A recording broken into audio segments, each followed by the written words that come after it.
Hello everyone, this is Bundy from Bundy Minecraft. Welcome back to Infinite Labs.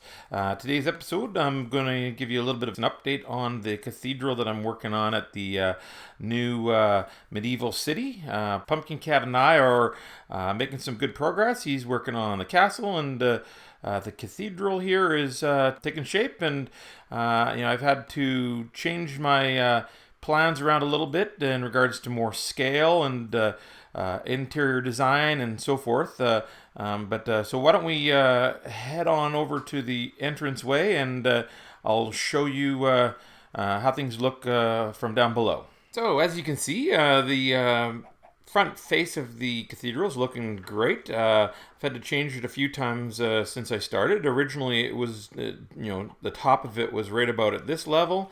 But when I looked up at the castle, I realized that it was looking a little bit too small. Every once in a while I pop up top there to see how it looks from a higher vantage point, and it just needed to have a little bit more scale to it. So, combining, raising the side towers up a little bit, as well as, adding a few windows in there, having two maybe in the middle, three at the top, kind of just stretches it out, makes everything look a little bit taller. As you walk up through the entranceway of the cathedral, you can see that the new height totally makes the cathedral work.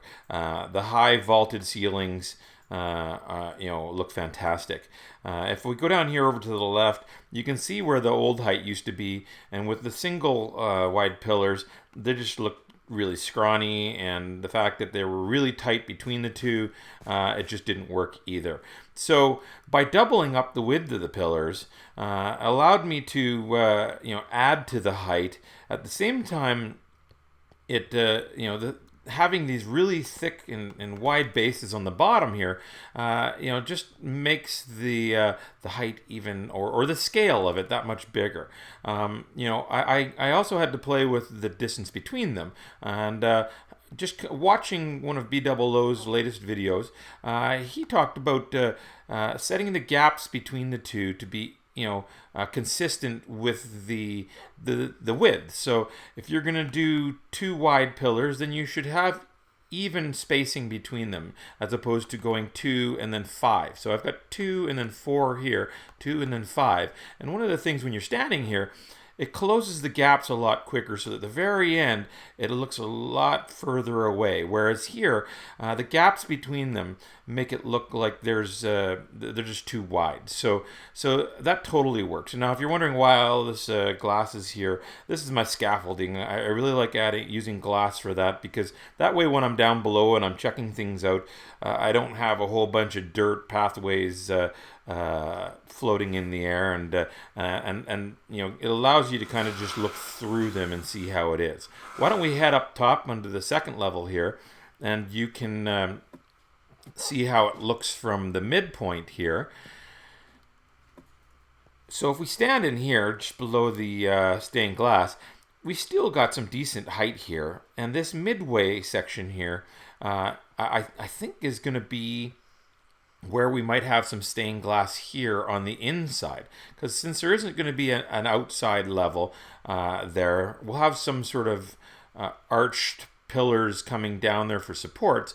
So I think from down below, you're going to look up, you're going to see the round, the circular stained glass window there, and you're going to see some stained glasses all the way down, leading down there. And once we get some colored stained glass in there, it's going to look even more like a cathedral, and tie the whole thing together.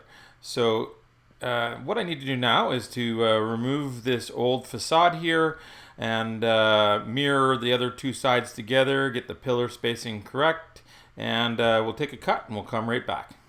Okay, here I am back. Looks like I've got everything finished off. I got all my pillars mirrored over to the other side, as well as closed in the other three ends, so that they're kind of matching up. I probably won't have an entrance here at the end, though. I'll probably have one big stained glass here with an altar down below.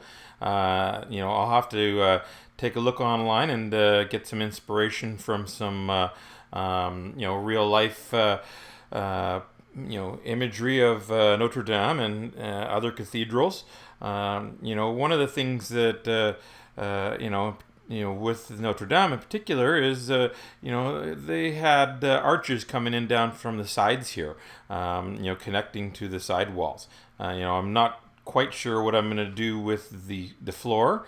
When you look from the inside here, I really don't want to have a balcony of any sort. If we hop down below, you can see when you look up towards the vaulted ceiling that if the stained glass is way up the top, having a balcony midway takes away from the overall scale of the cathedral. There will probably be some floors, I guess, in the two towers, but they may start above this area right here. So not 100% sure. I'll have to get some feedback from you guys, to let me know what you guys think I should do with the some of these side entries, or the big altar that's there. Any feedback would be appreciated. Well, I think that's all the time I have for today. I hope you enjoyed the tour of the cathedral. Hopefully between now and the next update, I've had a chance to put on some details on the exterior, as well as close in some of the walls, and maybe get a few stained glass windows in as well. So until next time, thanks a lot, and don't forget to like, subscribe, and comment.